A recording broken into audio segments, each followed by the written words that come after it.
শিশুরা ইদানিং এই সময় কোন কোন রোগে বেশি আক্রান্ত হচ্ছে, কোন কোন রোগ লক্ষণ নিয়ে বেশি আক্রান্ত হচ্ছে, এই বিষয়টি প্রথমেই যদি একটু বলতেন। আচ্ছা, এটা এইজ মানে বা বয়সের ভিত্তিতে রোগগুলো আসে। প্রথম 2 মাসের মধ্যে যে রোগগুলো আমরা পাই ছোট বাচ্চাদের জন্য, তাদের basically most of the them সবগুলো রোগগুলোর মধ্যে 90% হচ্ছে নিউমোনিয়া। জি। আর 2 বছরের পরে যেগুলো পাই সেগুলো হচ্ছে ভাইরাল ইনফেকশন, যেটাকে আমরা ব্রঙ্কিওলাইটিস বলি, যেটা ইভেনচুয়ালি পরবর্তীতে গিয়ে একটা নিউমোনিয়াতে টার্ন আউট করতে পারে ডেফিনেটলি। এছাড়া যাদের প্রি এক্সিস্টিং মানে আগে থেকেই অ্যাজমা বা শ্বাসকষ্ট রোগ জনিত রোগ রয়েছে, তাদেরটা অনেক বেশি বেড়ে যায়। এটা একটা আরেকটা রোগ। ভাইরাল ডায়রিয়া পাচ্ছি আমরা, রোটা ভাইরাল ডায়রিয়াও আমরা বলি। রোটা ভাইরাস দিয়ে যে ডায়রিয়াটা হয় সেটাও প্রচুর দেখা যাচ্ছে। আবার অনেক সময় আমরা একটা লেমন টার্মস কোল্ড ডায়রিয়াও বলা হয় অনেক সময়, শীতকালীন ডায়রিয়া যেটা। আর এছাড়া জ্বরের থেকে যে খিঁচুনি, এই জিনিসটাও পাওয়া যাচ্ছে। তো এই 5টা রোগ বেসিক্যালি আমরা খুব বেশি পাচ্ছি।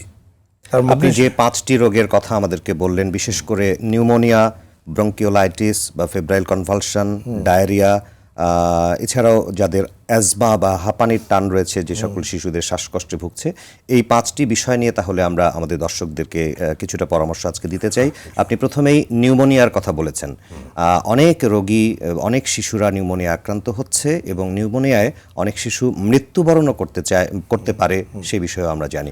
কাজেই নিউমোনিয়ার লক্ষণগুলো কিভাবে প্রকাশ পায় এবং চিকিৎসা পদ্ধতি সম্পর্কে আমাদের কিছু জানাবেন। নিউমোনিয়া হচ্ছে ওয়ান অফ দ্য মৃত্যুঘাতী রোগ, মানে কিলার ডিজিজের মধ্যে পড়বে ডেফিনেটলি। আন্ডার 5 বছরের নিচের শিশুদের এবং যারা একটু বয়স হয়ে গিয়েছেন 65 to 70 ইয়ার্স যারা, তারা এই 2 গ্রুপই নিউমোনিয়ার জন্য যথেষ্ট আশঙ্কাজনক একটা স্টেটে পড়েন।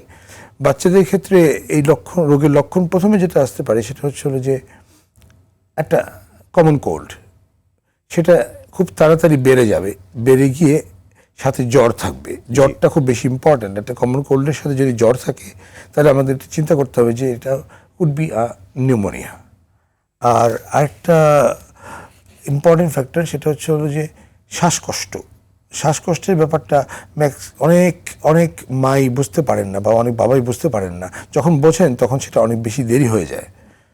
শ্বাসকষ্টের প্রাথমিক লক্ষণ হিসেবে আমি বলবো, একটা বাচ্চা ফিডিং বা খাবারটা ঠিকমতো খেতে পারবে না।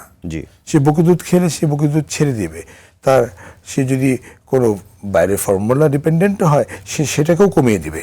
তার ইউরিন আউটপুট কমে যাবে, প্রস্রাব কমে যাবে। এবং সবচেয়ে বড় ব্যাপার হচ্ছে যে দ্রুত শ্বাস প্রশ্বাসের গতি, যেটা হচ্ছে যে অনেকবার বলা হয়েছে যে দ্রুত শ্বাস প্রশ্বাসের গতি বয়স ভেদে প্রথম 1 মাসের জন্য 60 বারের বা তার অধিক, 2 মাসের জন্য 50 বারের অধিক, 3 মাসের জন্য 40 বারের অধিক।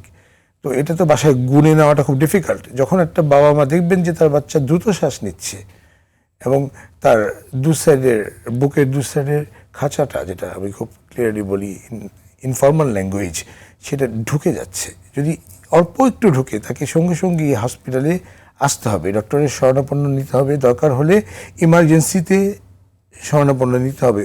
ঢাকার বাইরে থাকলে উপজেলা স্বাস্থ্য কমপ্লেক্সে অবশ্যই বাচ্চাকে নিয়ে যেতে হবে, অবশ্যই, কোনোভাবেই দেরি করা যাবে না। তো নিউমোনিয়ার এই বেসিক্যালি লক্ষণ হচ্ছে জ্বর, শ্বাসকষ্ট, ঠান্ডা এবং খাবার কমে যাওয়া। খাওয়াটা ড্রাস্টিক্যালি কমে যাবে এবং তার সাথে প্রস্রাবও কমে যেতে পারে। আপনার কাছে নিউমোনিয়ার লক্ষণগুলো আমরা খুব চমৎকারভাবে শুনলাম। এই লক্ষণগুলো দেখা দিলেই আমাদেরকে চিন্তা করে নিতে হবে যে শিশু নিউমোনিয়া আক্রান্ত হয়েছে হয়তোবা, এবং সেই মুহূর্তে হাসপাতালে বা চিকিৎসকের কাছে অবশ্যই নিয়ে যাওয়া উচিত।